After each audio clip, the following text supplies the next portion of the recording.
இப்போ இந்திய ரேட்டோட அந்த மதிப்பு வந்து அந்த சரியிறதுமே ஒரு முக்கிய காரணமாக வந்து இருக்குமா மேம் இந்த ஆமா. ஏற்றத்துக்கு? டாலருக்கு நிகரான இந்திய ரூபாயோட மதிப்பும் உங்களுக்கு சரிவடைகிறதுனால, ஷேர் மார்க்கெட்ல இருக்கக்கூடிய இன்வெஸ்ட்மென்ட் குறைந்து கொண்டே வருது.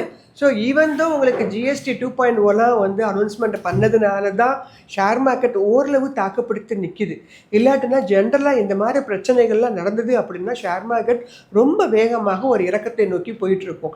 அங்க வந்து இவங்களுடைய ஜிஎஸ்டி 2.0 அதே மாரி இங்க மியூச்சுவல் ஃபண்ட்ல இருக்காங்க இல்லையா? அவங்க எல்லாம் வந்து இன்வெஸ்ட் பண்ணிட்டு இருக்கிறாங்க. இப்போல்லாம் மியூச்சுவல் ஃபண்ட்லேயும் gold ETF gold mutual fund அதிகமாக வாங்கப்படுது.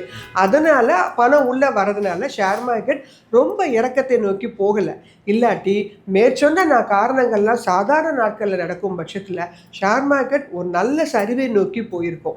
இப்போது இருக்கக்கூடிய சுச்சுவேஷனில் அங்கே தாங்கி பிடிக்கிறதுக்கு சில காரணங்கள், இங்கே உயர்வதற்கும் சில காரணங்கள் இருக்கிறதுனால ஷேர் மார்க்கெட்டை விட சற்று வேகமாக கோல்டு வந்து உயர்ந்துட்டே இருக்குது. ஸோ இந்திய ரூபாயோட மதிப்பு வீழ்வதும் இதற்கு ஒரு காரணமாக கண்டிப்பாக நம்ம சொல்லலாம்.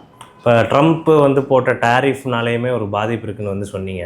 வேறு என்னென்ன இந்த வேர்ல்டு வைடு எக்கனாமிக்கல் சுச்சுவேஷன், இந்த ஜியோ பொலிட்டிக்கல் டென்ஷன்ஸ் எல்லாம் வேறு என்ன மாதிரி வந்து பாதிக்குது இந்த தங்க ஏற்றத்தை? ஜியோ பொலிட்டிக்கல் டென்ஷன் சொல்லும்போது வார் அனௌன்ஸ்மெண்ட்டு, அதே மாதிரி இன்ஃப்ளேஷன் ரேட் அப்படிங்கிறது ஒவ்வொரு கண்ட்ரிக்கும் எப்படி இறங்குதா ஏறுதா அதை பார்ப்போம்.